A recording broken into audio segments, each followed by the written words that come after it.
ಯಾವ ಉತ್ಸಾಹ ನಮ್ಮನ್ನು ಬೆಳಗ್ಗೆಯಿಂದ ಸಂಜೆವರೆಗೂ ಜೀವಂತವಾಗಿಡುತ್ತೆ, ಇದು ಮನಸ್ಸಿನ ಆರೋಗ್ಯ. ಮನಸ್ಸಿನ ಆರೋಗ್ಯದಲ್ಲಿ ಒಬ್ಬ ವ್ಯಕ್ತಿ ಶಕ್ತಿಯುತವಾಗಿರಬೇಕು, ತಾನು ಅಂದ್ಕೊಂಡಿದ್ದನ್ನು ಸಾಧಿಸಬೇಕು. ಈ ಸೂತ್ರವನ್ನು ಒಬ್ಬರು ಹಿರಿಯರು ಹೇಳಿದ್ದಾರೆ. ಮನಸ್ಸು ಹೇಗಿರ್ಬೇಕಂದ್ರೆ ವೇಗವಾಗಿ ಓಡಬೇಕು. ಪ್ಲ್ಯಾನ್ ಹಾಕೋತೀವಿ, ಯೋಚನೆ ಮಾಡ್ತೀವಿ, ಎಲ್ಲವೂ ವೇಗವಾಗಿರಬೇಕು. ಆ ವೇಗಕ್ಕೆ ಒಂದು ಕಡಿವಾಣವೂ ಇರಬೇಕು, ಒಂದು ಎಕ್ಸಲೇಟರ್ ಇರಬೇಕು, ಒಂದು ಬ್ರೇಕ್ ಇರಬೇಕು. ಆ ವೇಗವನ್ನು ನಿಯಂತ್ರಣ ಮಾಡುವುದು ಮನಸ್ಸೇ, ವೇಗವಾಗಿ ಓಡಿಸುವುದು ಮನಸ್ಸೇ. ಒಂದು ಪ್ರಾಜೆಕ್ಟ್ ಹಾಕೋತೀವಿ, ಈ ಪ್ರಾಜೆಕ್ಟಿನ ಬಗ್ಗೆ ಯೋಚನೆ ಮಾಡೋಕ್ಕೆ ನಮ್ಗೆ 2 ನಿಮಿಷ ಸಾಕು, ಅನುಭವ ಇರುತ್ತೆ. ಒಂದು ಅಚೀವ್ಮೆಂಟ್ ಮಾಡಬೇಕು ಅನ್ಕೋತೀವಿ. ಯಂಗ್ಸ್ಟರ್ಸು, ಸ್ಟೂಡೆಂಟ್ಸು ನಾನು ಚೆನ್ನಾಗಿ ಓದಬೇಕು ಅನ್ಕೋತಾರೆ, ಆ ಓದುವ ಪ್ಲಾನಿಂಗ್ ಇಟ್ಕೋಬೋದು. ಎಲ್ಲವೂ ಕೂಡ ಮನಸ್ಸೇ. ಈ ಮನಸ್ಸು ವೇಗವಾಗಿರಬೇಕು, ಯಾವಾಗಲೂ ದೃಢವಾಗಿರಬೇಕು. ಇದು ಒಂದು ಫಾರ್ಮುಲಾ. ಇದೇ ಮನಸ್ಸು ನಿರ್ಭಯವಾಗೂ ಕೆಲಸ ಮಾಡಬೇಕು. ಯಾರ್ದೋ ಹಂಗನಲ್ಲಿ ಕೆಲಸ ಮಾಡಬಾರ್ದು. ನಾವು ಅಂದ್ಕೊಂಡದ್ದು ಬೇರೆಯವರು ಅಬ್ಜೆಕ್ಟ್ ಮಾಡೋ ಹಾಗಿದ್ರೆ ಆ ಮನಸ್ಸಿಗೆ ರೆಸ್ಟ್ರಿಕ್ಷನ್ಸ್ ಜಾಸ್ತಿ ಆಗಿಬಿಡುತ್ತೆ. ನಾವು ಅಂದ್ಕೊಂಡದ್ದು ನಾವು ಮಾಡೋ ಹಾಗಿರಬೇಕು. ಅದಕ್ಕೆ ಸ್ವತಂತ್ರ ಬೇಕು. ವೇಗ, ನಿರ್ಭಯತೆ, ಸ್ವತಂತ್ರ. ಈ ವೇಗವಾಗಿ ಓಡುವ ಮನಸ್ಸನ್ನು ಪ್ಲ್ಯಾನ್ ಮಾಡ್ಬೋದು, ಅನಲೈಸ್ ಮಾಡ್ಬೋದು, ವೇಗವಾಗಿ ಡಿಸಿಷನ್ಸ್ ತಗೋಬೋದು. ಈ ಮೂರನ್ನು ಕೂಡ ಮನಸ್ಸೇನೆ. ವೇಗವಾಗಿ ಓಡಿಸುವುದು ಮನಸ್ಸೇ, ಬ್ರೇಕ್ ಹಾಕುವುದು ಮನಸ್ಸೇ, ಸ್ಟೇರಿಂಗ್ ಹಿಡಿಯುವುದು ಮನಸ್ಸೇ. ಇದೆಲ್ಲ ಡ್ರೈವಿಂಗ್ ಇದ್ದ ಹಾಗೆ.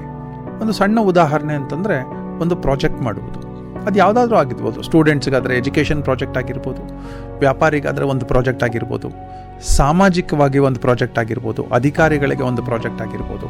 ಆ ಪ್ರಾಜೆಕ್ಟನ್ನು ತಗೋತಾರೆ, ಆ ಪ್ರಾಜೆಕ್ಟನ್ನು ಮಾಡ್ತಾರೆ.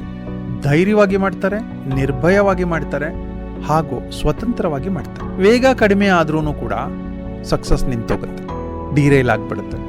ತಪ್ಪಾದ ಡಿಸಿಷನ್ಸ್ ತಗೊಂಡ್ರೂ ಕೂಡ ಆಗುತ್ತೆ. ನಿರ್ಭಯದ ಬದಲು ಭಯದಲ್ಲಿ ಕೆಲಸ ಮಾಡಿದ್ರೆ ನಮ್ಮ ಯಾವ ಪ್ರಾಜೆಕ್ಟು, ಯಾವ ಅಂದುಕೊಳ್ಳೋದು, ಯಾವ ಅನಿಸಿಕೆಗಳು ಕಾರ್ಯರೂಪಕ್ಕೆ ಬರೋದೇ ಇಲ್ಲ.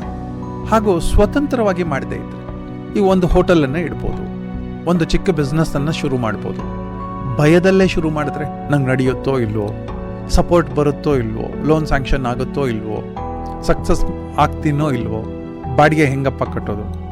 ಇದೆಲ್ಲವೂ ಕೂಡ ವೇಗ, ನಿರ್ಭಯತೆ, ಸ್ವತಂತ್ರ, ಈ ಒಂದು 3 ಟ್ರಯಾಂಗಲ್ಗಳಿಗೆ ನಾವು ಜೋಡಿಸ್ಕೋಬೋದು. ಶಕ್ತಿಯುತವಾಗಿ ಓಡುವ ಪ್ಲಾನಿಂಗನ್ನು ಪ್ರತಿನಿತ್ಯ ಇಟ್ಕೊಳ್ಳಿ. ಈ ಮನಸ್ಸಿನ ವೇಗವನ್ನು 3 ಭಾಗ ಮಾಡ್ಕೋಬೋದು. ಒಂದು ಭಾಗ ಪ್ಲಾನಿಂಗ್, ಇನ್ನೊಂದು ಭಾಗ ಅದರ ಅನಾಲಿಸಿಸ್, 3ನೇ ಭಾಗ ಡಿಸಿಷನ್ ಅಂತ. ಈ 3 ಫಾಸ್ಟ್ ಆಗಿದ್ದರೆ ಒಂದು ಪ್ರಾಜೆಕ್ಟ್ ಸಕ್ಸಸ್ಫುಲ್ ಆಗುತ್ತೆ, ಒಂದು ವ್ಯಕ್ತಿ ಸಕ್ಸಸ್ಫುಲ್ ಆಗ್ತಾನೆ. 2ನೇದು ನಿರ್ಭಯವಾಗಿ ಕೆಲಸ ಮಾಡಿದ್ರೆ, ಭಯ ಇಲ್ಲದೆ ಕೆಲಸ ಮಾಡಿದ್ರೆ, ಧೈರ್ಯವಾಗಿ ಕೆಲಸ ಮಾಡಿದ್ರೆ, ಅದಕ್ಕೊಂದಷ್ಟು ಟೆಕ್ನಿಕ್ಗಳನ್ನು ಜೋಡಿಸ್ಕೊಂಡ್ರೆ, ಒಳ್ಳೆ ರಿಸೋರ್ಸ್ಗಳನ್ನು ಜೋಡಿಸ್ಕೊಂಡ್ರೆ, ಇನ್ಫಾರ್ಮೇಷನ್ಸ್ ಚೆನ್ನಾಗಿದ್ದರೆ, ಮೆಟೀರಿಯಲ್ ಸಪೋರ್ಟ್ ಚೆನ್ನಾಗಿದ್ದರೆ, ಟೆಕ್ನಾಲಜಿ ಸಪೋರ್ಟ್ ಚೆನ್ನಾಗಿದ್ದರೆ, ಜನರ ಸಪೋರ್ಟ್ ಚೆನ್ನಾಗಿದ್ದರೆ, ಉನ್ನತ ಹುದ್ದೆಗಳಲ್ಲಿರೋರು ನಮ್ಮ ಜೊತೆಲಿ ಇದ್ದರೆ, ಇದು ನಿರ್ಭಯವಾಗಿ ಕೆಲಸ ಮಾಡ್ಬೋದು. ಇದೆಲ್ಲರ ಸಪೋರ್ಟು ದೈವಿಕ ಸಪೋರ್ಟು ಆಗುತ್ತೆ.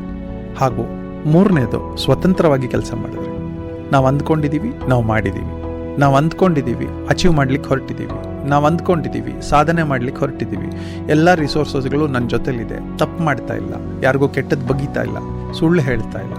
ಸ್ವತಂತ್ರವಾಗಿ ಭಯ ಇಲ್ಲದೆ ಕೆಲಸ ಮಾಡುವಂತಹ ಯಾವುದೇ ವ್ಯಕ್ತಿಗೆ ಅವರಿಗೆ ಸಕ್ಸಸ್ ಸಿಗಲೇಬೇಕು. ಈ ಸಕ್ಸಸ್ ಸಿಗೋದಕ್ಕೋಸ್ಕರನೇ ಮನಸ್ಸನ್ನು ಬಲಿಷ್ಠ ಮಾಡೋದು. ಆ ಮನಸ್ಸು ಬಲಿಷ್ಠ ಆಗಬೇಕಂತಂದರೆ ಯೋಗದ ಮುಖಾಂತರನೇ ಮಾಡ್ಲಿಕ್ಕೆ ಸಾಧ್ಯ.